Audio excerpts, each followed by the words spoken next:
A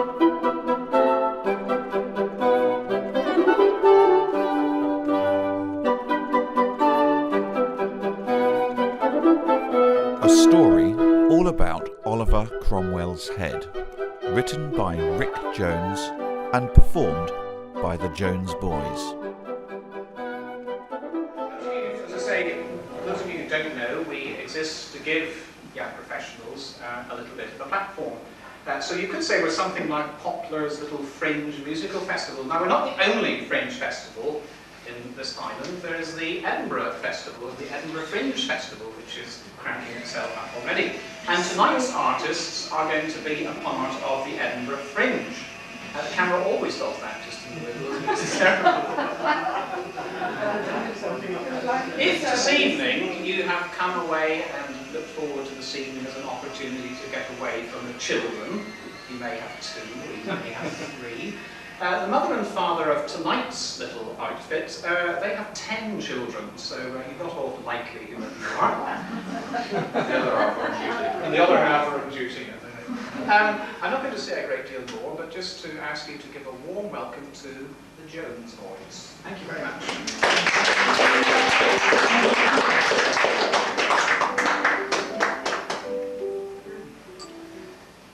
Ladies and gentlemen, Reverend. Straight, I'm going to have to use my script all evening because this is a script-held performance. Ladies and gentlemen, Reverend. Strangely enough, I was in a public lavatory recently, a public library. Well, that sets the tone for the evening. When I happened upon the bizarre but oddly intriguing fact that a doctor in Peckham had once been the owner of the head of Oliver Cromwell. Who was that doctor? Where did he get it from, the head? What did he want with it? Where was the head now? And was the doctor taking private customers? Because I need to see someone about my pathological inability to tell the whole truth. Now, I've got a lot of books. I've got a lot of books out of the library and scoured their indexes for references to the head. I scanned backdated copies of the Times for information.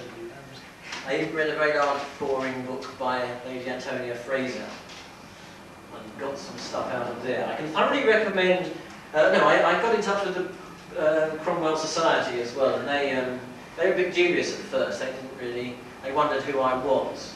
Because Republicans, they're a minority group still these days. They're a bit suspicious of inquiries. But still, I got some information out of them in the end, and they pointed me towards sources. I can thoroughly recommend the British Library as a very good place to fall asleep in. You see boring, brainy-looking people in there all the time, nodding off over fat text books. Legend has it that Karl Marx always sat in the same seat in there, number K1. But legend also has it that he fell asleep in that seat too. So anyway, I did my researches. We have a story that starts in 1560 with Cromwell's beheading and ends 400 years later with his return home in Huntingdon or Cambridgeshire. In between times, the head embarks on the most remarkable journey ever undertaken by a head lacking a body and legs.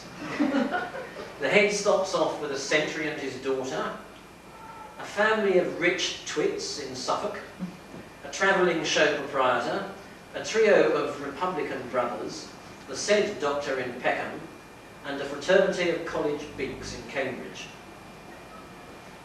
It is as if someone had picked up Cromwell's head after its decapitation and booted it down the centuries, sending it on a 400-year dance with occasional pauses to change partners in. Oliver Cromwell's head has danced down the centuries. Well, Oliver Cromwell's head has danced down the years. God knows that Oliver Cromwell's head has danced down the centuries. Well, Oliver Cromwell's head has danced down the years. Two sides make a quarrel, two oaths make a tryst. Where you gonna stand on Cromwell?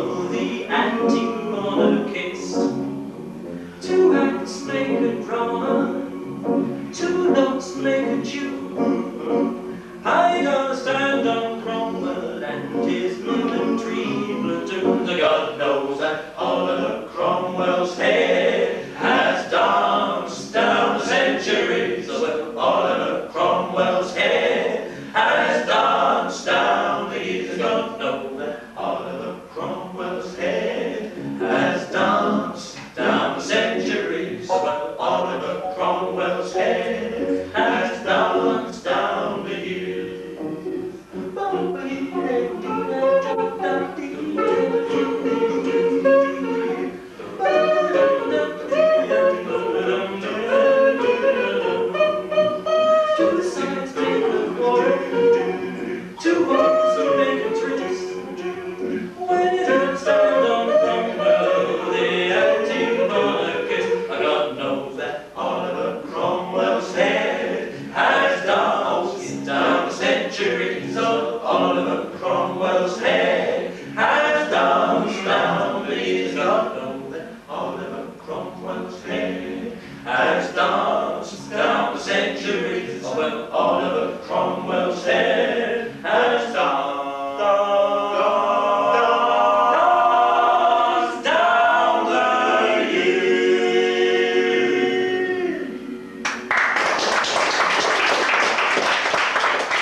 So then I'm going to make references to dancing all the way through, which sound a bit oblique, so let's do that right. We're not having any dancing. Anyway, by the way, if anyone wants to ask any questions, store them up and that sort of thing, because it's a lecture as well this evening.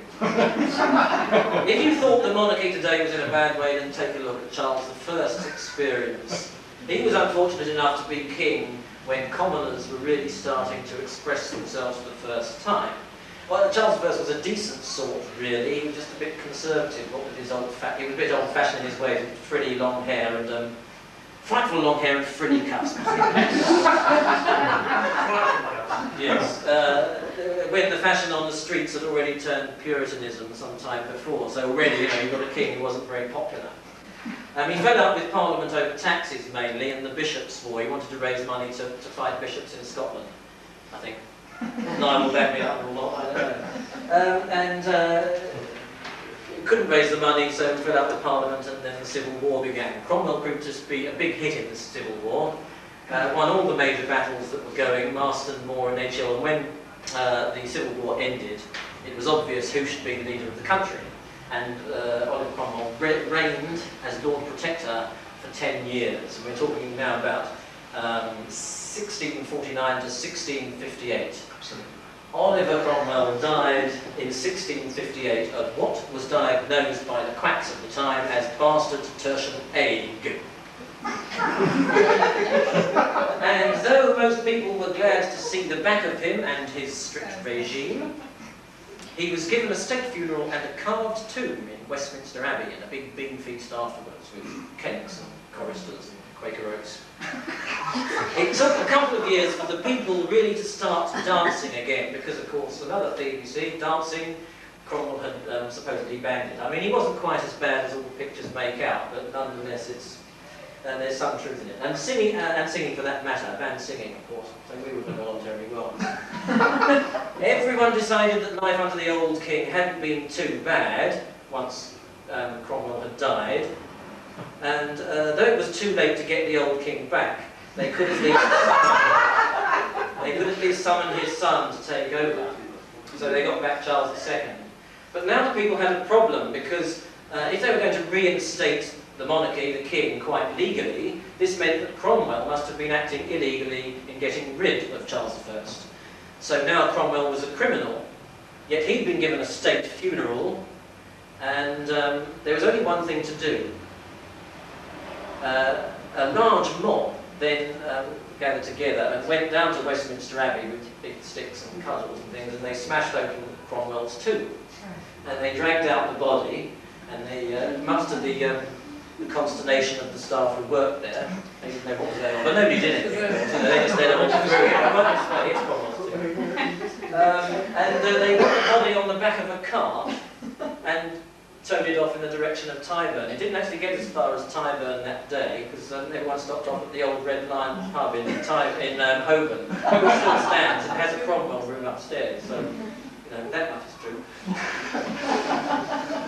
It's going to be difficult to know where the truth begins and the fiction starts. But they took the body into the pub and everyone refreshed themselves, including the corpse. But they left the corpse on the bar and everyone had a good laugh at Cromwell's expense. Next day, everyone got up early. At Tyburn, the Axeman waited. The crowd hung Cromwell's lifeless corpse on a gibbet for a few hours over lunchtime. They all repaired to pubs in the vicinity of Tyburn. Tyburn is up where Marble Arch is nowadays. And then in the afternoon, they summoned the executioner to cut his head off. And this crowd went into uproar. And as they held the head up for everyone to see, some of them started singing. No.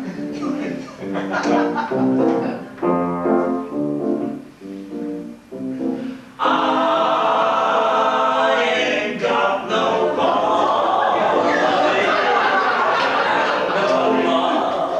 cares for me. And I'm sad and lonely. Want somebody come take a chance with me. Well, since we've loved somebody all the time, if you'll come and be my sweet baby, my soul, I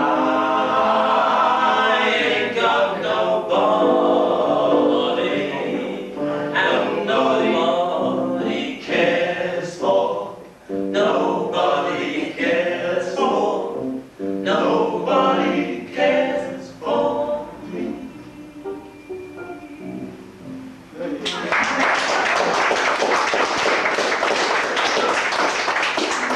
It is important to remember here that the head was not a skull. It still had a full mane of gingery hair. He was a red-haired bloke, Cromwell, and still had all its skin because Oliver Cromwell had been embalmed. When he was buried in state, they embalmed the body, and so this preserved the skin. So when they hauled the body out of the tomb, it was still as a body is, but looking rather smart. Which Cromwell hadn't actually, while during his life, he was quite a scruffy fellow. It still had Cromwell's celebrated ugliness. He was renowned for being an ugly man, with a huge great nose and a prominent wart over his left eye. There's the statue, apparently, is a very good likeness outside Palace of Westminster. It would probably have had the texture, say, of an old football, particularly one that had been deflated, so that the skin had gone all wrinkly.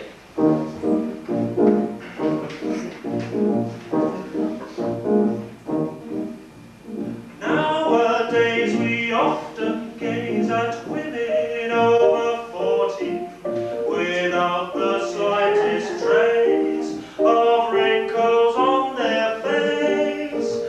Doctors go and take their dough to make them young and naughty, but doctors I defy.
Read for Gembos, all those creases there. When you pop it in your mouth, it lasts until it cracks. No matter how rich a fruit may be, it don't pay income tax.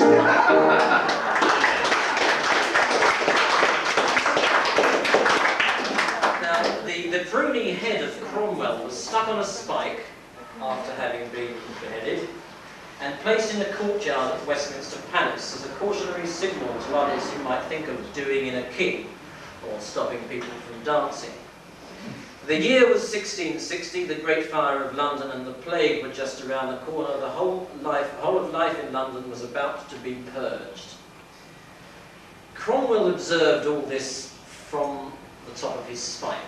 He stayed there for 43 years and didn't come down until a huge storm in 1703, which was witnessed by the author of Robinson Crusoe and Mull Flanders, Daniel Defoe. He told us that more than 40 people died in this storm, and practically all the roofs in London were stripped of their tiles.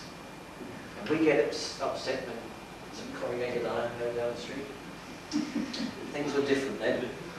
The wind blew the head off the spike. It rolled across the courtyard and into the sentry box of a soldier standing nearby. He said to himself, "I'll have that." Picked it up when no one was looking and secreted it inside his tunic. He took it home and, thinking that as soon as the authorities discovered that the head had gone missing, decided to hide it up his chimney, as there would be a hue and cry the following day. Right. A few questions were asked, but nobody felt inclined to pursue the matter too hard. The authorities just made sure that it hadn't been appropriated by underground Republicans who might use it as a sort of religious relic to inspire their cause, and when none were forthcoming, the search was quietly called off. Even the sentry forgot about it. He and his family sat in their home, twiddling their thumbs and wondering what to do with themselves before television was invented, while Oliver Cromwell, bodiless and mute, endured the indignity of the hot and sweaty hidey-hole in the living room. Meanwhile, in the outside world, and Cromwell would have been pleased to notice this from the papers the family occasionally brought home, the monarchy was again in crisis. Charles II had been succeeded by James II, whom nobody liked, partly because he was a Catholic and mainly because of his French affectations and his silly voice. So Parliament, and it was still thanks to Cromwell that they had seized the power now to be able to do this, to pick and choose their king, invited another grandson of Charles I, the Protestant Dutchman William of Orange, and his wife Mary to come over and rule instead. With me? The Orange in his name has had a long and not always reputable history. It is the same Orange of the Orange Order in Northern Ireland and Glasgow, which supported William against the Catholics and still stands on Protestant superiority today. It is the same Orange as in the Orange Free State in South Africa, the traditional home of the real dyed-in-the-wool Afrikaners, and it is the same Orange in Orangey-Boo beer. The ludicrously expensive Dutch lager, which along with other continental lagers have already revolutionised drinking habits in this country. But I digress. Cromwell was still on his spike when William died, and being childless gave way to his sister-in-law Anne, another Protestant. There are two things that people remember about Anne. The first was her furniture, characterised by restrained Baroque lines, beautiful woods, especially walnut and cabriole legs. The second was the fact that she was pregnant 18 times in her life, yet not one of her children survived childhood. To paraphrase Wilde, to lose one parent, Mr. Worthington, might be seen as unfortunate, but to lose both must be counted as carelessness. To lose all 18 of your children, well, I'm sorry, but there must have been doing something wrong.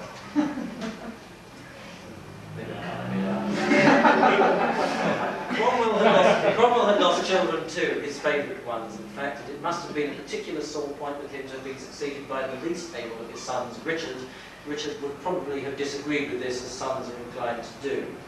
The Sentry's daughter, Mabel, reminded Cromwell very much of his own daughter, Elizabeth. When the Sentry died, Mabel became the inheritrix of the head, to everybody's surprise and disgust. Cromwell hadn't had a wash in more than 50 years. Now, Mabel, the century's daughter, was a sensuous creature, tall, olive-skinned, and inordinately fond of the beach at Woolwich, where you could parade in the sands watched by local East End Romeos.